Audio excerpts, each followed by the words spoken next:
इस क्वेश्चन में कह रहा है कि एक प्रोटॉन है that is to be kept at rest.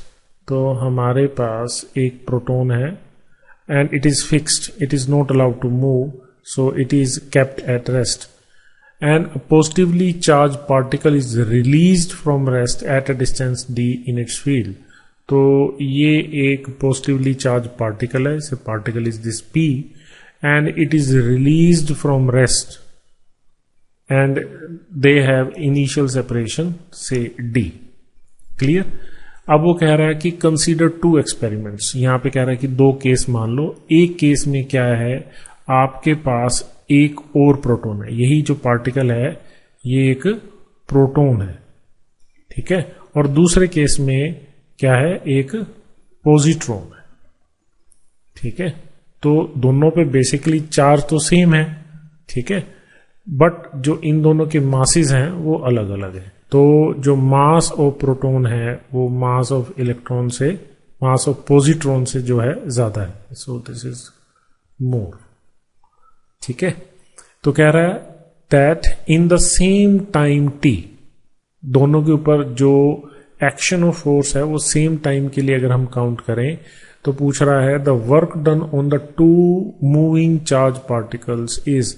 तो इन दोनों चार्ज पार्टिकल्स को, पहले प्रोटॉन को रखा फिर पॉजिट्रॉन को रखा, तो उन दोनों सिचुएशन में जब फोर्स सेम टाइम के लिए एक्ट कर रही है तो किस सिचुएशन में वर्क डन ज्यादा होगा।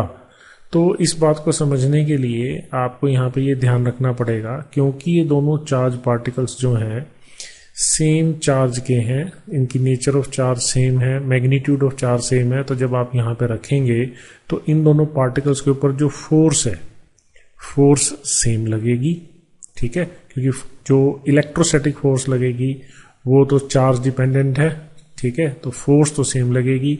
और साथ में ये कह रहा है कि जो टाइम है, जिस टाइम के लिए फोर्स लग रही है वो टाइम भी सेम है। तो यहां से क्या पता चल रहा है, यहां से ये पता चल रहा है that the impulse acting on both charges, both these particles positron and proton is same। जो इम्पल्स है वो सेम है। अब यहीं से इंटरेस्टिंग बात शुरू होती है। तो इम्पल्स मान लीजिए मैं डिनोट कर रहा हूं आई से, और इम्पल्स किसके बराबर होता है, impulse is equal to change in momentum. Clear.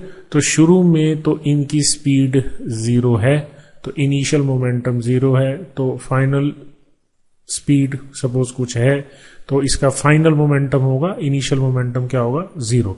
तो फाइनल मोमेंटम को हम ऐसे लिख लेते हैं mv। Clear. So that is the final momentum. Suppose मैं इसको p से ही डिनोट कर देता हूं, ठीक है।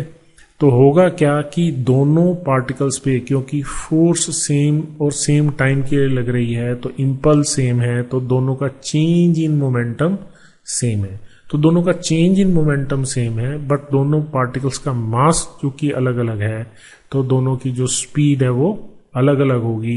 तो इसलिए हम यहाँ पे ये फार्मूला यूज करेंगे, that is the kinetic energy that is equal to p²/2m। तो क्योंकि दोनों का जो मोमेंटम है या चेंज इन मोमेंटम कहें वो सेम है, तो जो काइनेटिक एनर्जी है that is inversely proportional to mass. तो जिस पार्टिकल का मास कम होगा उसकी जो काइनेटिक एनर्जी ज्यादा होगी। और वर्क एनर्जी थ्योरम से हमें क्या पता है, वर्क एनर्जी थ्योरम क्या कहती है, that work done is equal to change in kinetic energy. तो जिस पार्टिकल का मास कम है उसकी फाइनल काइनेटिक एनर्जी, क्योंकि इनिशियल तो 0 ही है, तो जो चेंज इन काइनेटिक एनर्जी है वो ज्यादा होगी। और यहां से हमें दिख रहा है कि जो पॉजिट्रॉन है, पॉजिट्रॉन का मास कम है, तो पॉजिट्रॉन की जो चेंज इन काइनेटिक एनर्जी है वो ज्यादा होगी।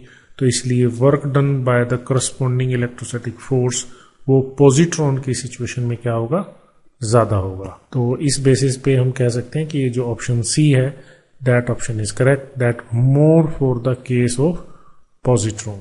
और जहां तक इस डिस्टेंस की बात है, तो अगर आप इसको इस तरह से लिखे, क्योंकि वर्क डन क्या है, फोर्स इनटू डिस्प्लेसमेंट, तो फोर्स तो दोनों पे बराबर लग रही है, ठीक है।